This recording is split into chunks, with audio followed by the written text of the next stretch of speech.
3 மல்லிகைப்பூ செடி,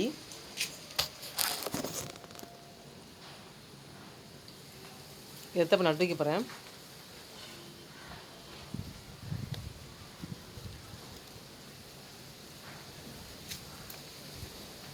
நாலு செடி வேரோடு உள்ளது 50 ரூபா சொன்னாங்க. அதை வந்து லைசன்ஸ் ஒருத்தவங்க கேட்டாங்க, கொடுத்துட்டேன். இப்போ இதை 3 செடியை மட்டும் நட்டி வைக்க போகிறேன். ஒரே பக்கெட் நட்டி வச்சுட்டு திருப்பி வந்து கொஞ்சம் தழுத்தோன்னே வேறு பக்கெட்டுக்கு மாற்ற போகிறேன்.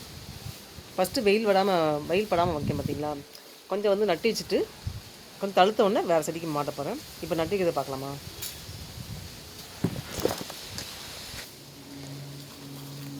இந்த கம்பி வச்சு லைட்டாக குழி பறிச்சு வேண்டியதான், 3 குழி பறிச்சு வேண்டியதான். ஏன்னா 3 செடி நட்டிக்க போகிறோம்ல, இது தழுத்த உடனே வேறு பக்கெட்டுக்கு மாற்றிடுவேன்.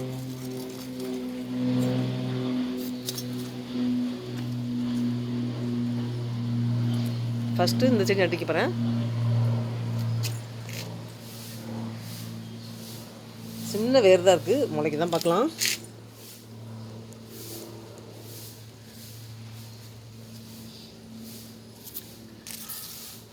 இதுக்கடுத்து இது அடியிலேருந்து வேர் வராமல் பக்கத்துலேருந்து வேர் வந்திருக்கு, இதையும் நட்டிக்க போகிறேன்.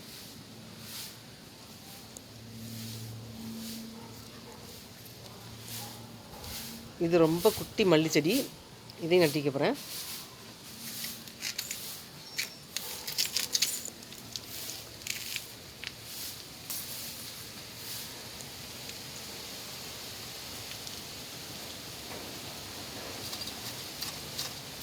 நம்ம எந்த செடி நடித்தாலும் குழி கொஞ்சம் ஆழமாக பறிக்கணும். அதே மாதிரி அந்த மண் வந்து நல்லா டைட்டாக மாற்றிடணும்.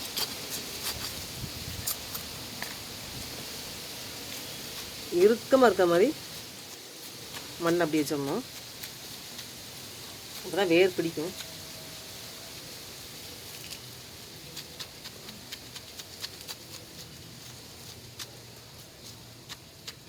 அதுக்கு முன்னாடி உளுந்து கழுவுன தண்ணிலாம், கருப்பு உளுந்து கழுவுனேன். அந்த உளுந்து தண்ணிலாம் சேர்த்து ஊற்றி வச்சுருந்தேன். நல்லா உர மண்,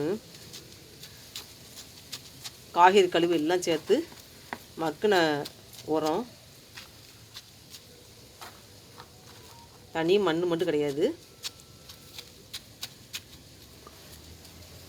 இந்த மாதிரி டைட்னஸ் கொடுத்துடணும் ஒவ்வொரு செடி நட்டும் போதும். கொஞ்சம் வந்து தழுத்தோன்னே கொஞ்சம் பெரிய பக்கெட்டுக்கு மாற்றிக்கலாம். இதை வந்து இப்போ நைட் டைமில் வந்து இப்படியே விட்டுட்டு வெயில் அடிக்கும்போது அந்த வெயில் படவே கூடாது. தழுக்கிற வரைக்கும், துளிர் வர்ற வரைக்கும் நான் வந்து என்ன செய்யணும், வெயில் படாமல் வச்சுக்கணும். வெயில் படாமல் வச்சுருந்தா தான் நல்லா வந்து துளிர் விடும். செடி நட்டும் போது எப்போயுமே இதை வந்து ஃபஸ்ட்டு வந்து தெரிஞ்சுக்கணும்.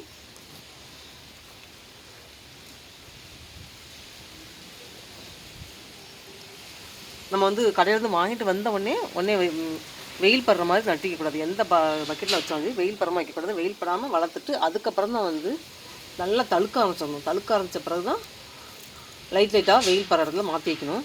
அப்போ தான் வந்து செடி தழுக்கும். கடைக்காரங்க வந்து வாங்கிட்டு மொட்டை வெயில் வைக்கக்கூடாது, அப்படியே கருகி போயிடும். அப்புறம் நம்ம கடைக்காரங்களை வந்து குற்றம் சொல்லி பிரயோஜனமே கிடையாது. நம்ம வளர்க்குற முறையே இதுதான்.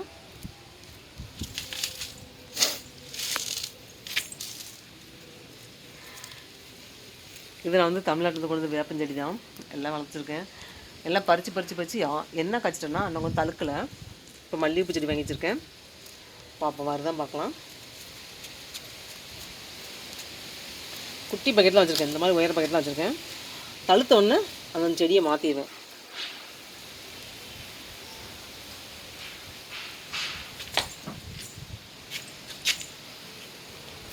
இது என் வீட்டில் மாதுளங்கன்று இன்னும் வந்து வேறு பக்கெட்டில் மாற்றலை. சும்மா ட்ரேயில் பழத்தை போட்டுச்சே வளர்ந்துருக்கு. இந்த ட்ரேலேருந்து மாற்றணும். மொத்தம் 3 மாதுளங்கன்று, நாட்டு மாதுளை தான்.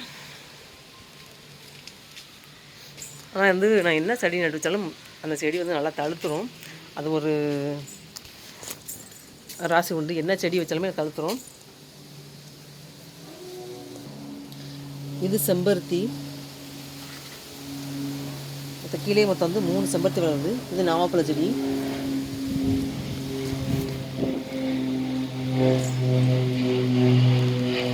திருவனந்தபுரத்தில் இந்த டைமில் ஃப்ளைட் போகுது.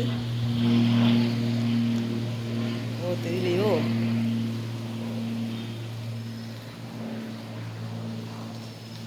போயிடுச்சு, லைட் போயிடுச்சு.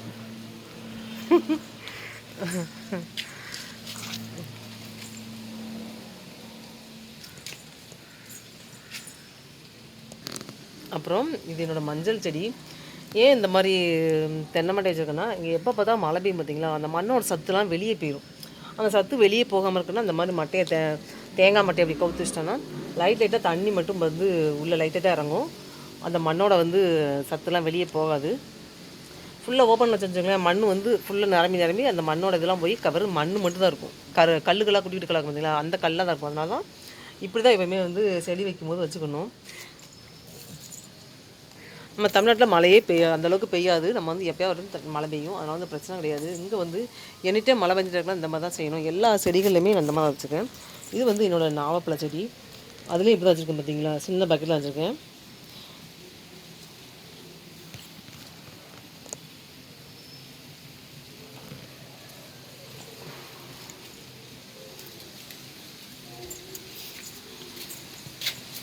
இது தமிழ்நாட்டிலேருந்து கொண்டு வந்த வேப்பஞ்செடி. குட்டி செடியை தான் கொண்டு வந்தேன். பெரிய மரமாக போச்சுனால கொஞ்சம் கட் பண்ணி விட்டேன். இந்த பர்மன் பார்த்தீங்களா, எவ்வளோ பர்மனாக பார்த்தீங்களா.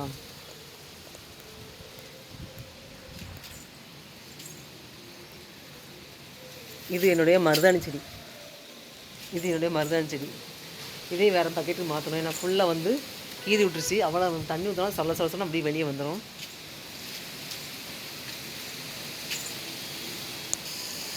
இங்கே நல்லா காற்றடிக்குது. தமிழ்நாட்டில் ஆடி மாதம் காற்றடிக்கும் பார்த்தீங்களா, அதே மாதிரி இங்கேயும் நல்லா காற்றடிக்குது. போன வருஷம் இந்தளவுக்கு காற்று இல்லை. காற்றுல தான் என் வீட்டு முருங்கை மரம்லாம் ஒடிஞ்சு விழுந்துருச்சு பார்த்தீங்களா.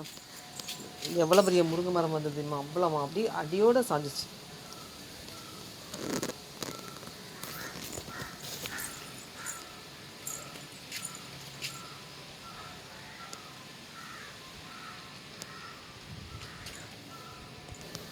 இந்த செடி மூக்கிட்டுன்னு சொல்ல முடியுங்க, அந்த செடி தான். இப்போ ஈவினிங் டைம்லாம் தெளிவாக தெரியாது. நான் வந்து நல்லா வெயில் அடிக்கும்போது இந்த மாதிரி வீடியோ எடுத்து போடுறேன். அப்போ நல்லா கிளியர்ஸாக தெரியும். இந்த வாழை மரத்து இலையோட நிழல் வேறு இப்போ சரியாக தெளிவாக தெரியாது. இது சும்மா வந்து இங்கே கேரளாவில் வந்து திருவனந்தபுரத்தில் வந்து அப்படியே சைடு சும்மா முளைச்சி கிடக்கும். நான் வந்து பிடிட்டு வந்து அடிச்சிருக்கேன். கிளையை கட் பண்ணி இந்த மாதிரி கிளையை கட் பண்ணி இந்த மாதிரி ஜாயிண்ட் இருக்குது பார்த்தீங்களா, இந்த இடத்துல நான் வந்து மண்ணுக்குள்ளே இருக்க மாதிரி நடிச்சுங்க வேர் விட்டுரும். இது நான் வளர்க்குற நாவப்பழ செடி தான். எவ்வளோ பெருசாக வளர்ந்துச்சு பார்த்தீங்களா.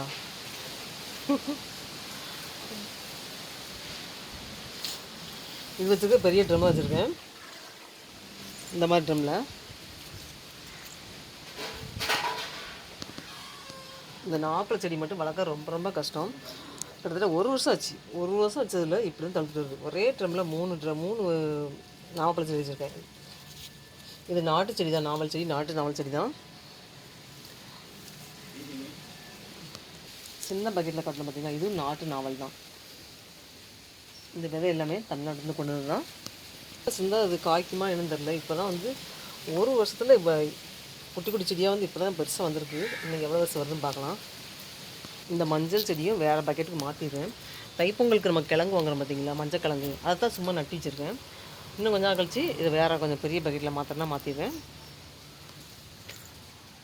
இந்த வேப்பஞ்செடி பார்த்தீங்களா, இது வந்து பெருசு தழுத்துட்டு போச்சு. நான் என்ன செஞ்சேன், நீட்டாக வளர்ந்துட்டு போஞ்சிட்டு பாதியை கட் பண்ணோம். நான் தழுக்க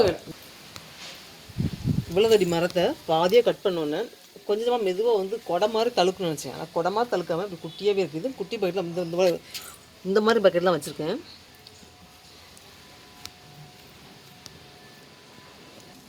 இவ்வளோ நேரம் வளர்க்குற செடியெல்லாம் பார்த்தாச்சு.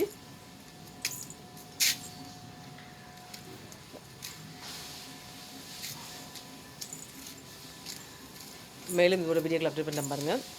என்னோடய சேனல் லைக் பண்ணி சப்ஸ்கிரைப் பண்ணிடுங்க. அப்படியே